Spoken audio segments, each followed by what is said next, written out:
Locked On Guardians, take 3. It was a surprising weekend, especially the July 4th edition of Locked On Guardians, to talk about. I will take 1 out of 3 from the Yankees. That's what the Guardians took. The schedule opens up a lot here. We're going to get into lineups. We're going to talk at roster. We're going to talk about some of the top performers in the minors that we haven't really talked about this year, all on today's episode of Locked On Guardians.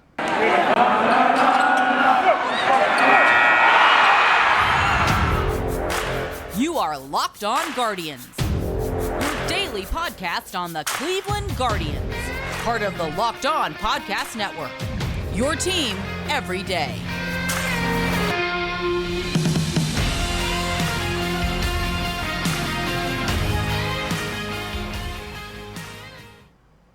So since we last met, there's been a whole mess of transactions, mostly today.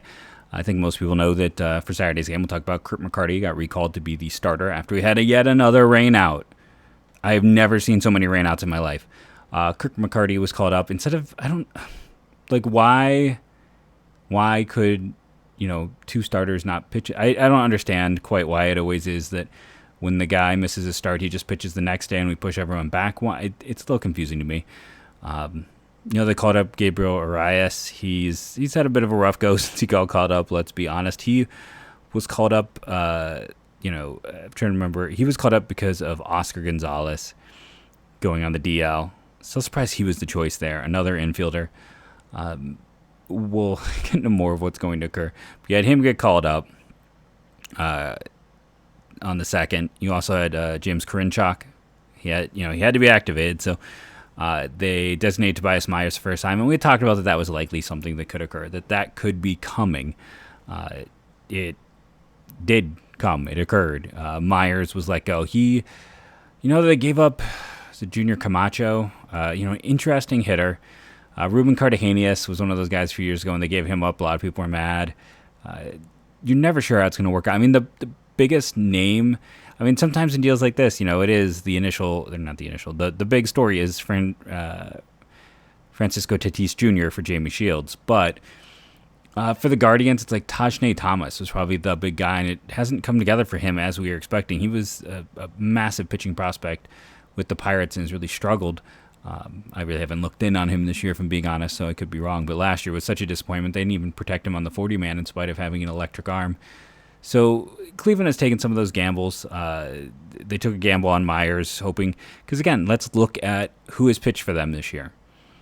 When they've needed a go-to arm, it's been Pilkington or it's been McCarty, and it hasn't been Myers. It was supposed to be Myers. Let's be honest with it. Myers was supposed to be the guy to jump in there. That hasn't happened. And why hasn't it happened? Because he's been not good. So we'll see. There's a good chance no one claims him. There's nothing to claim there. If someone does, you just... figure out, promote, and move on. So you had that all occur. Just to track roster spots, Arias for Ogon, Karinchak for Myers, and then Karinchak also got the call up. And then he was activated to Columbus. Then he gets called up with Castro going down. So that's the next step in this process.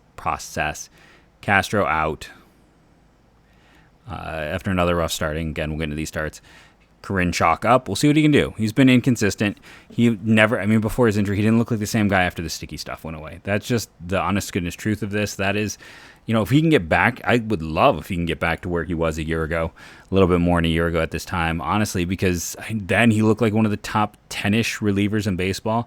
He looked utterly phenomenal. I would love that. If you put him with Henkes and Stefan and Eli Morgan and Emmanuel Clase, who just won American League Reliever of the Month, first time he's ever won that award. Where are those Clase haters right now? Who were concerned that he couldn't be a closer. He was nails for the entire month. But that bullpen gets deadly if you consider that. So he is the replacement piece. He gets called up to the Guardians roster. And like I said, we had Myers out. And then we're not done yet as they continue to shuffle things. Friday, I talked about Alex Young. Remember, I got into the whole point where Alton Jr., who's asked us some fantastic questions this year, shout out to Alton, this idea of all these guys in AAA who are interesting reliever types in terms of performance, but we know that they're traditionally starters. It's like, Alex Young has fantastic numbers. He was a starter his whole career. This is his first time as reliever. He's leaving a...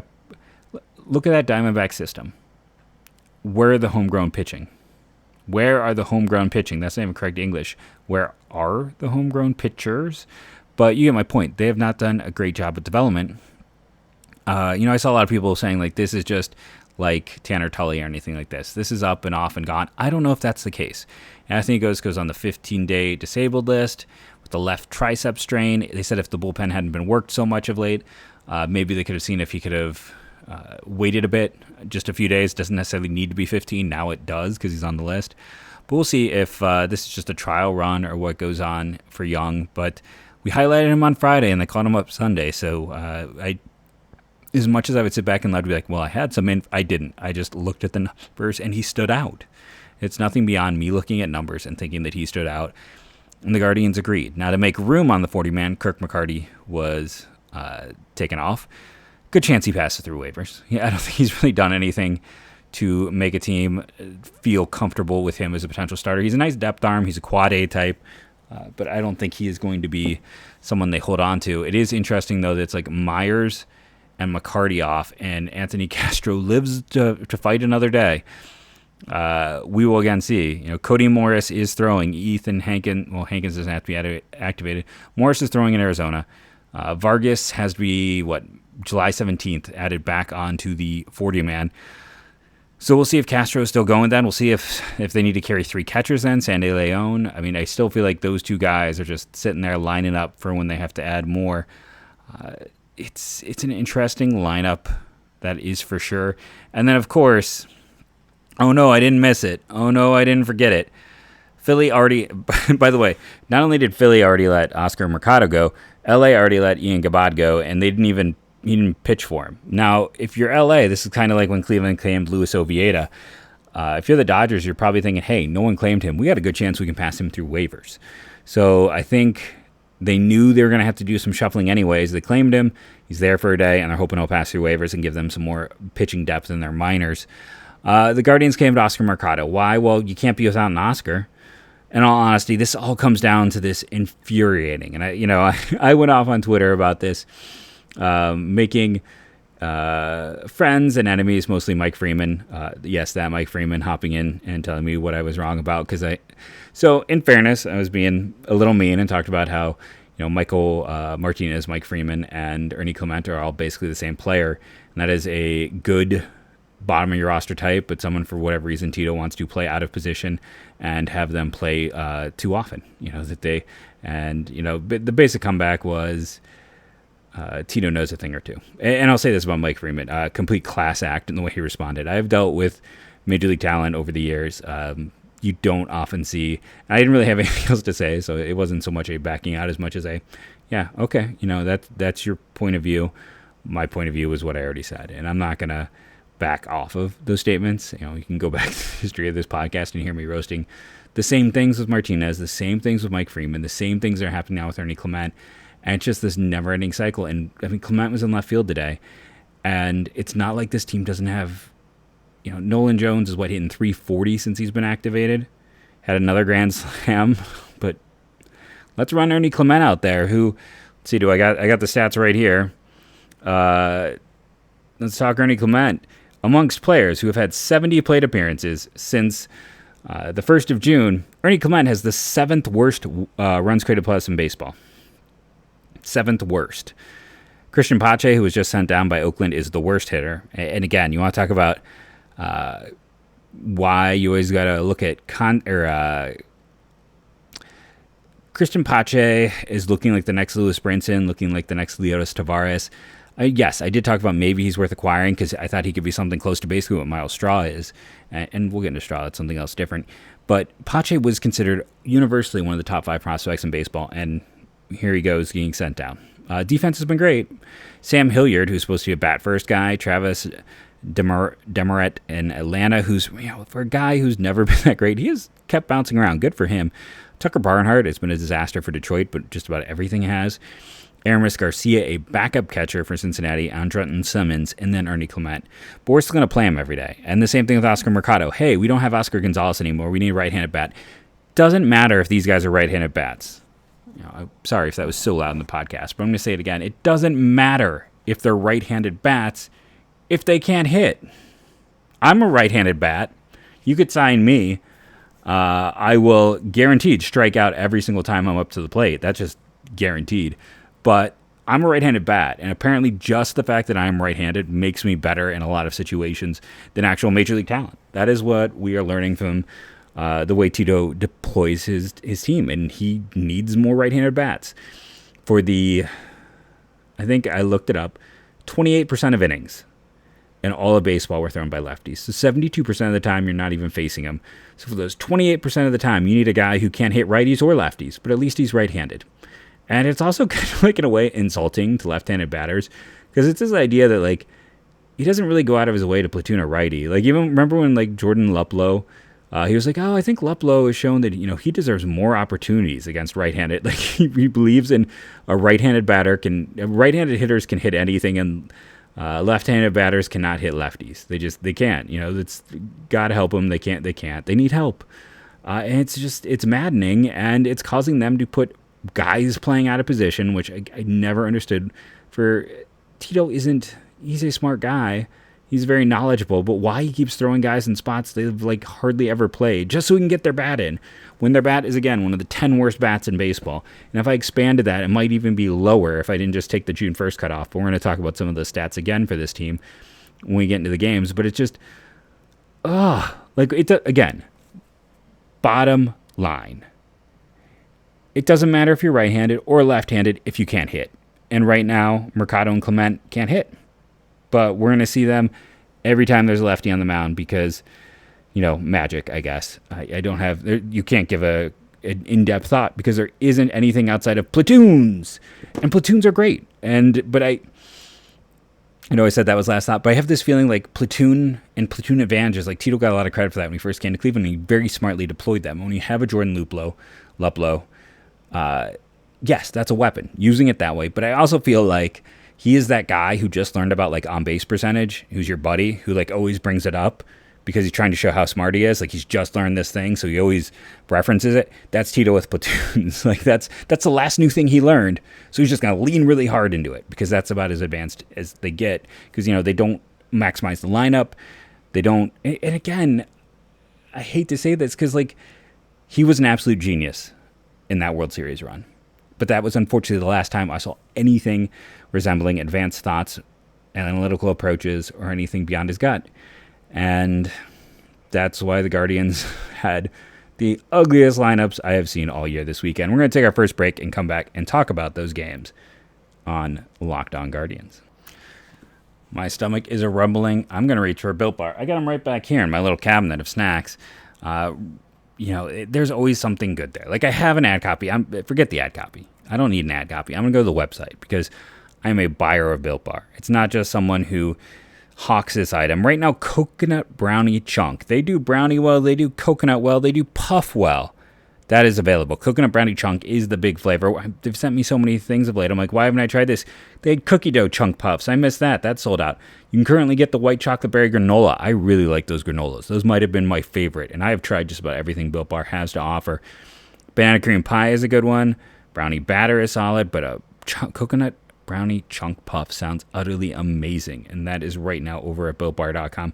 And they're always doing new releases. It is always fun to go and see what's there. I love getting the little email to see what is coming. And again, I didn't try the white chocolate berry granola. That is very tempting to me right now. I've only got the birthday cake, which they don't have anymore. That was one they sent me to try out.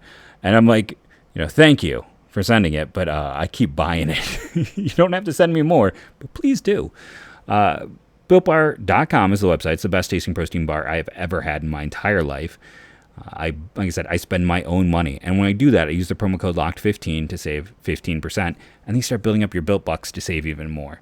Remember, that is BuiltBar.com. And that promo code is LOCKED15. You're going to love it. Okay, these games.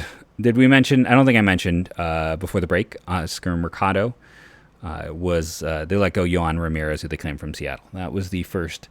So let's talk about Friday's game. That's right, rain out. Here we go. I asked the fans, someone to give me a Highlander Oscar Mercado thing. That didn't happen, or Oscars thing. Apparently, I'm the only Highlander fan. I didn't even get any references in the Twitter and the YouTube. Is there anyone out there who's done the research? Put it in the comments below on YouTube or hit me up on my Twitter at JeffMLBDrafts. Is this the most rainouts they've ever had before an All-Star game? I'm curious about that, genuinely. Kurt McCarty was a sacrificial lamb. I mean, putting him out there and then hit. I mean, it was just the whole pitching staff. McCarty goes, 5 innings, 4 earned runs. I'll take that from him, honestly. Anthony goes 2/3 of an innings. 4 earned runs. Anthony Castro, for as much as I have ripped on him, he went 2 1/3, gave up 3. Only one of those was earned. That's one of his best performances of the year, honestly.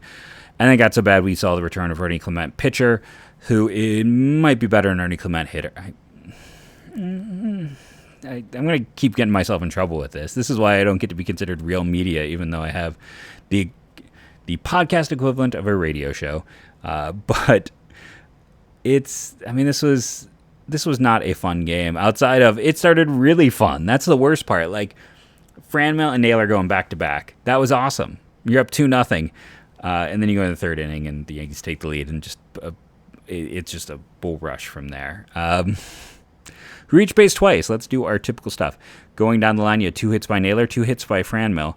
For everyone telling me Franmil need to be cut, you're noticing we haven't talked about Sunday's game yet, but hey, 2 hits by Naylor, 2 hits by Franmil. Andres had a hit and a walk, 2 walks by Palacios, 2 walks by Leon. I don't remember him ever walking this much. I mean, he was here before, and it felt like he did nothing, so I'll give him credit. At least he's working counts and getting walks. Your 3 stars, it's not going to be from the pitching staff. You give 1 to Naylor and 1 to Franmil because they gave us really the only excitement of the game, and they also had 2 hits each.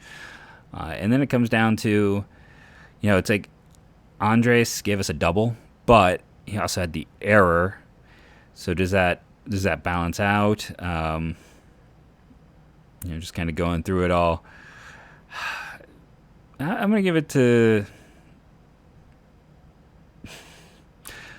And that's the other thing. Like, San Diego struck out when they had a chance to get more. So I think in this one, all the Hean and Han just like me like... And then, hey, we had Owen Miller play third, proving he can play third. That was a nice little appearance.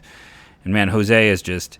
I tweeted out on Friday, like, I should pull it up. Sarah's had a list of, like, the players who have the biggest drop in their batted ball data, and it's Jose Ramirez is number 2. And it's like, oh, I wonder why. Maybe it's health.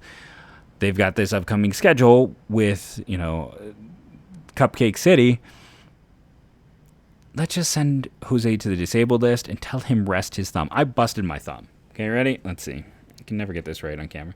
So see how, like, this thumb does that, and then this thumb, man, doesn't bend. Right? So this one I can do like a full bend down. This one I can't because I broke it. You know what it felt like when you broke it? Everything I did, it felt like someone was taking a hammer and bashing my thumb.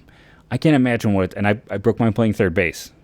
Funnily enough, Jose was batting and wasn't playing third. I was playing third, got the ball, and a kid ran me over at third base and like ran me in, like ran to my glove hand the wrong way and bent my thumb back, broke my thumb playing third base. But like I said, to this day, it doesn't bend. It's always something that my students think is really weird to show, but broke my thumb playing third, and it feels awful. You can't do anything. Everything you do hurts, and no wonder he's struggling. So maybe just give him some off days. That's all I'm asking for here. Third star, we're going to give it to Andres. Yeah, he had the error, but he still had an extra base hit, which makes it better than, guys who had 2 walks. Like, that's just what it comes down to. At least you have that in there. Moving on from this horrific game, they did better against Cole than I expected. It's always nice to see someone beat up on Chapman. It was not a bad offensive performance. Just the pitching completely deserted him. Game 2. So, Owen Miller at second, Arias at third, Molly and Maley at catcher, Ernie Clement in left field. Yeah, I'm doing the face rub because, yes, Nestor Cortez is probably the favorite to start the All-Star game right now. Matt Blake, thank you a lot. And yeah, he's a lefty. But like, again, should I do like the screen in screen here and just show this? I'm gonna pause this. Okay, ready? So I'm gonna show you over at Fangraphs. Again, this is since May 1st. There's Ernie Clement, 7th worst in baseball in the stat that compiles all of your offense. Miles Straw, 10. Okay, I mean, we can keep going. Cleveland guys here. Austin Hedges, 21st. Luke Maile, 25th. Yeah. No, we're not done. Owen Miller, 30th. Now I'm going to turn off the little screen in screen here. No, I paused it instead of turning off the screen in screen. Going to turn that off. And then talk about again, because they're facing a lefty, you had Straw, Miller, Maile, Clement. You had 4 of the worst 30 hitters in baseball. 4. Because we're facing a lefty. It's just such bad logic. I'm going to move on. Multi-hitters. Ahmed Rosario had 2 hits. Josh Naylor had 2 hits. I realized I didn't do box score bingo for the last one, but whatever. In that game, I'm moving on. Double by Jose. Home run by Ahmed. Savale, 6 innings, 4 earned, 2 walks, 6 strikeouts. Not the worst. Could have been better. And Neil de Los Santos, the ERA is creeping up. That's multiple, but I feel like this bullpen's been so overworked that I'm not shocked. Hey, Shaw, not a bad outing for him. Kudos to him there. I say so many negative things, give credit where it happens. Henches continues to be nails out of the pen. So Rosario clearly is one of your stars in this one. Naylor, 2 hits. I'm giving him one of the other stars. Bullpen, you give it to Shaw or Henches because Shaw had 2 strikeouts. But let's talk about when there were opportunities in this game. You were in the 9th inning. Single. Andres Jimenez is just sitting there on the bench, your best clutch hitter. Let's go with the rookie who's struggled in the minors and hasn't really played well this year. Andres could totally handle third. I'm not concerned about that. Okay, after that, let's keep in Luke Maile, we just talked about how bad he's been this year. Oh no, you're going to leave him. You're not going to even try with this situation with 2 runners on and the bottom of the 9th with your best clutch hitter on the bench. You're not going to even try. Not going to even try. You're just going to send out the guy who can't hit. Oh, okay. And I know that the whole defense is probably like, well, if it went to extras, then, Sandy already played the first game. He's not really available. And Clement is already our emergency catcher, and he's out there. And was he already out of the game at this point in time, maybe? I can't remember. But you deal with it. Like, you don't just decide, hey, it's not worth trying. Palacios gets hit by a pitch, and I'm not going to get mad about them having Stephen Kwan hit there. That's whatever. That was a fine situation for that. But letting Maile and Arias hit in that situation is awful. Like, there's no way around it. Yes, Arias did have 1 hit earlier in the game, but he has struggled at the big league level, and he has struggled, honestly, since he was healthy. It's so weird that he is the call-up. But you know why he's the call-up. It's because they want to rest Jose more. That is why he is here. To have him play and Clement play in the same lineup, I just don't have words. It was just, and then not even try. That's what really annoyed me in the 9th inning when you had that situation, and they didn't try. Box score bingo. Guardians had 7 hits and 1 walk and 1 hit batter, I believe. Yes, so they had 9 total opportunities. That should be closer to 3 runs, and there was the error, so 10 opportunities. That should be closer to 3 runs. They really did not put things together, especially consider that like they had a home run. They and everything else didn't come together at all.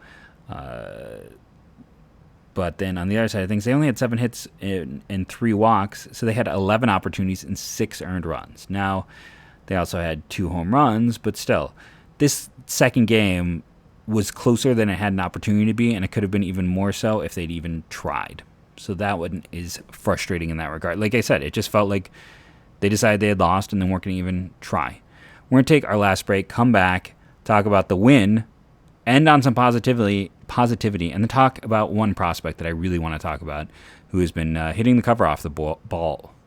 Hitting the cover off the ball, who is not amongst the top 30 prospects on this team, but might be someone you should be aware of.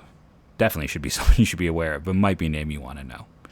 And that fantastic sponsor is BetOnline. BetOnline is your number one source for all of your betting needs and sports info. Find the latest sports development, league reviews, and news, including this year's NHL playoffs and Major League Baseball. BetOnline is your continued source for all of your sports wagering information, including live betting, esports scores, and BetOnline.net remains the best spot for all of your sports scores, podcast news this season. BetOnline.net is the fastest and easiest way to check in on all of your favorite sports and events, including MMA, boxing, baseball, and golf. Head to the website today or use your mobile device to learn more about the trends in action. BetOnline, where the game starts. We got one, and I didn't expect it. Like I said, they're going to get swept. I'll be honest. This was a game that didn't look good. And Montgomery's been a strong pitcher, and he had a great outing. Triston McKenzie had been awful. But, this was supposed to be a Plesac start, so this just goes back to my Freaky Friday, right? Like, those two are switching bodies somehow, switching minds, something weird is going on. Because it was supposed to be Plesac start on Sunday. But because of the pushback with the rain delay, or the doubleheader, I should say, Plesac, it didn't start. And instead, McKenzie got this opportunity on the day of Plesac and throws maybe his best game of the year. 7 innings, 1 hit, 1 walk, 7 strikeouts, no home runs. No home runs against this Yankees team. Like, that would have been a bet I would have never taken. Triston McKenzie will give up 0 home runs against this Yankees team. And again, this Yankees team is utterly unbelievable. It is a tough team. That's why 1 out of 3, I'll take it right now. Last time, he did not give up a home run in a game, June 16th.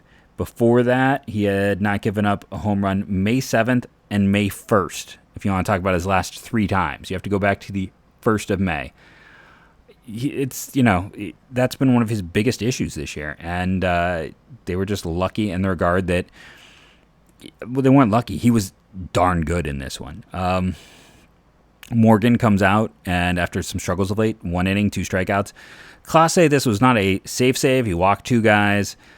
There was the strikeout, but there was also the Owen Miller bringing it with the glove and the bat. Oh, that's right. No, he had the error that helped extend that inning, and then also had an O for who had multi-hits or who reached base multiple times. Stephen Conn with 2 hits, Franmil Reyes with 2 hits, getting a home run and knocking in the insurance run. Ahmed Rosario, I was really impressed as I was looking at the box score. I had a Sprecher brewery tour today, so I was kind of like doing that phone check thing. You can be upset with me if you want, but I decided to take that chance and take that opportunity to go on that tour. And when I'm watching, I'm like, man, I would have never bet on Ahmed, of all guys, to have 2 walks. And they had 3 total walks in this game, and he had 2 of them. It's good for him. I mean, that even shows a change in approach. He's up to 289. I'm not going to take all the credit for saying negativity and him turning it around, but if Ernie Clement turns into an all-star, I expect big thank yous in the future. Gabriel Arias hitting third. I guess you're just like, hey, our third baseman hits third because third. That's the only logic I have. Or, that Jose normally hits there. Franmil, huge. And we talked about that in the Saturday game. He's turning it around. He's a good hitter who, there was some consistency issues, but we're seeing why this guy's been pretty consistently the number 2 hitter in Cleveland in terms of offensive production the last few years. Clement did have a hit in this. Let's give him credit. But overall, your 3 stars, 2 are easy. All 3 are easy. I don't think there should be any debate in this. And McKenzie also did hit a batter, but it's McKenzie, it's Franmil, and it's Ahmed. There's no. This is the easiest one of the weekend. 1, 2, 3, line them up there. Box score bingo. New York had 1 hit. They ended up with 3 walks. There was the hit batter, so 4, 5, and then 1 error. So they had 6 opportunities. That should be closer to 2 runs. They had 0. Again, because, until the 9th, they had 3 total base runners. Just the 9th gave them 3 more base runners. Cleveland side of things, they had 7 hits and 3 walks. That's 10. And then New York had 2 errors. That gives them 12.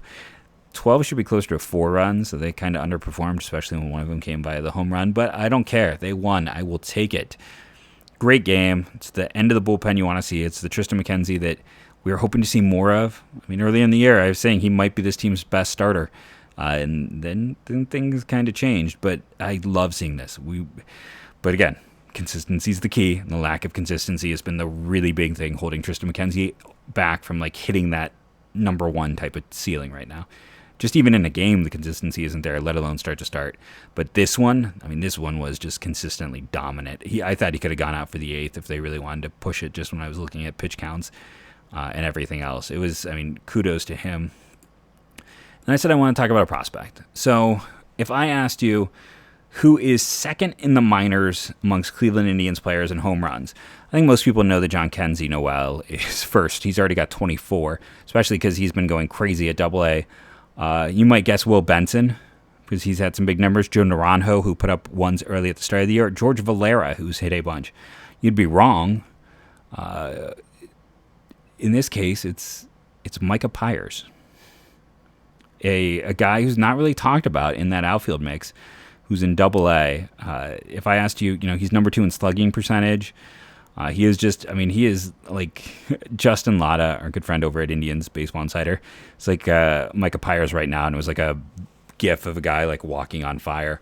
And he has just been unbelievable. And then, at 24, Pries is the average age for Double-A. So even though you'd like to see him do more, see him doing this while being younger and maybe strike out a little less, he's at 25.5%. Remember, he's from a small school. He missed 19 and 20 in his development.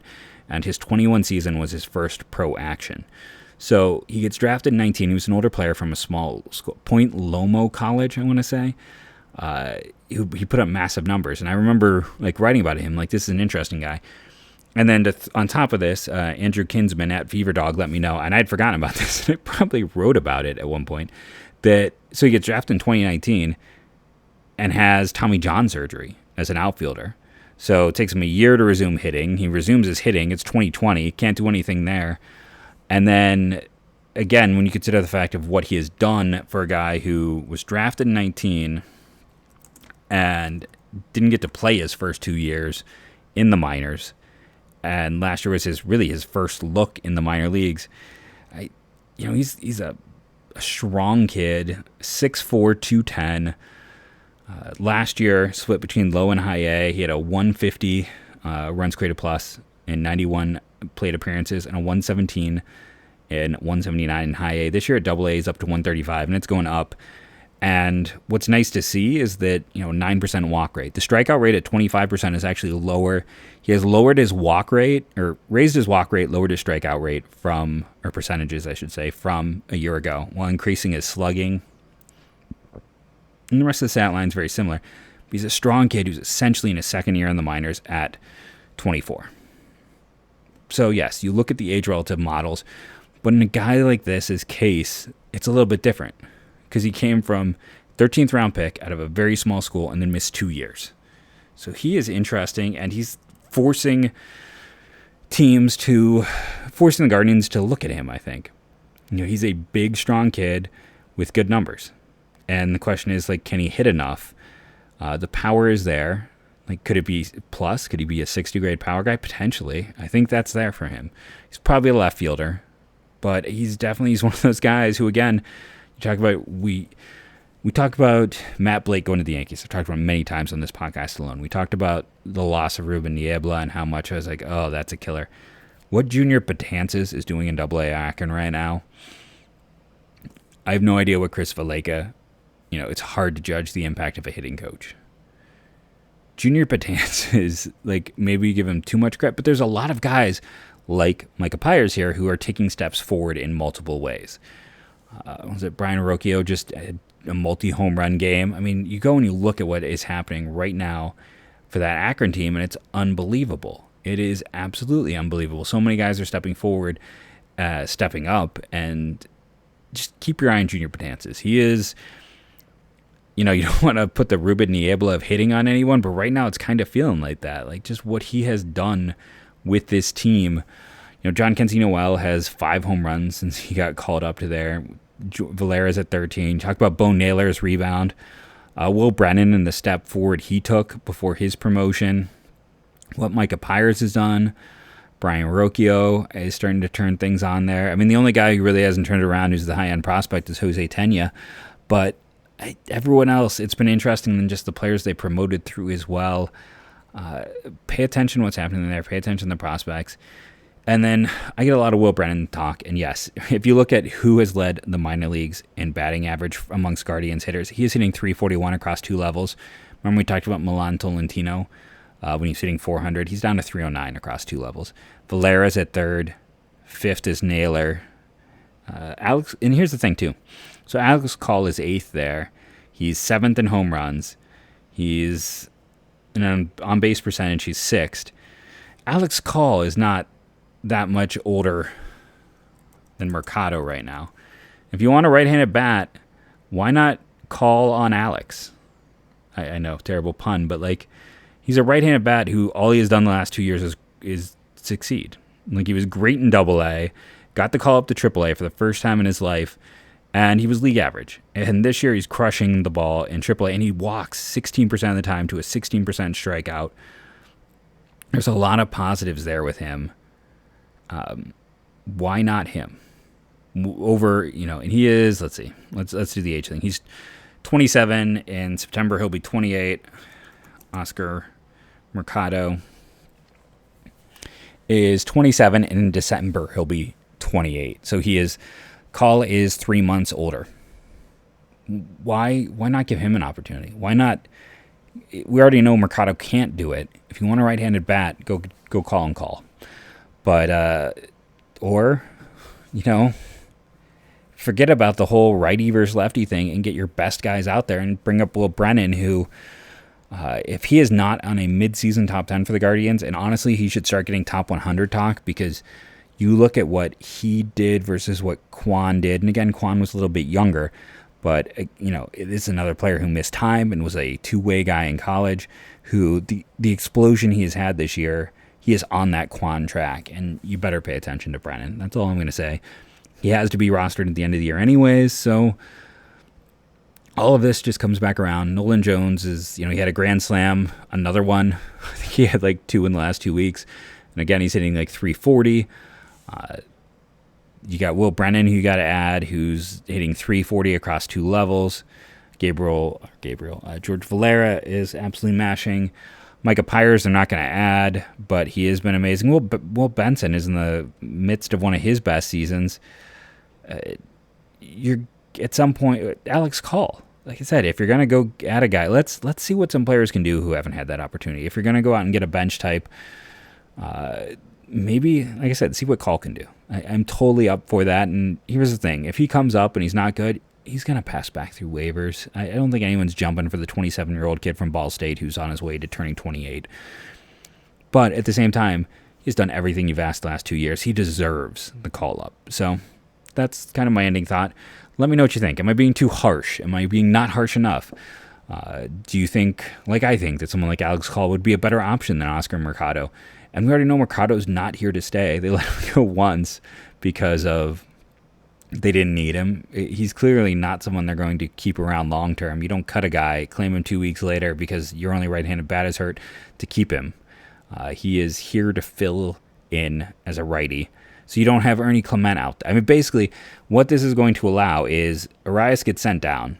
So then next time they face a lefty, Clement is at third and Mercado is out there in left field. Like, this is what it's all about. This is so they can shift and make sure they have right-handed bats. That's just what it is at the end of the day. I could at least stomach it a little bit more if it was Call, because who knows? Sometimes those guys, there are a lot of guys who were in this whole roster, guys who were never top prospects, who ended up getting an opportunity late and performing. Even going way back, Casey Blake being an example of successful for the Guardians. I've been Jeff Ellis. This has been Locked On Guardians podcast this week. Remember to rate and review, download daily. It helps. Subscribe on YouTube. We're at like 333 subscribers. Let's keep those numbers going up, up, up. I'll keep learning how to do things like showing the background and text and fun additional items. I've shown some other fun stuff recently. I also found this one.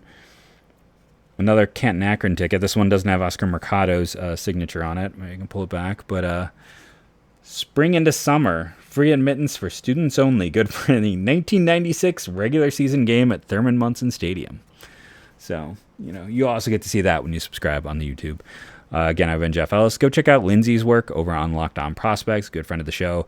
I need to talk with him so we can talk some draft very soon. And as I end every show, go Guardians, go.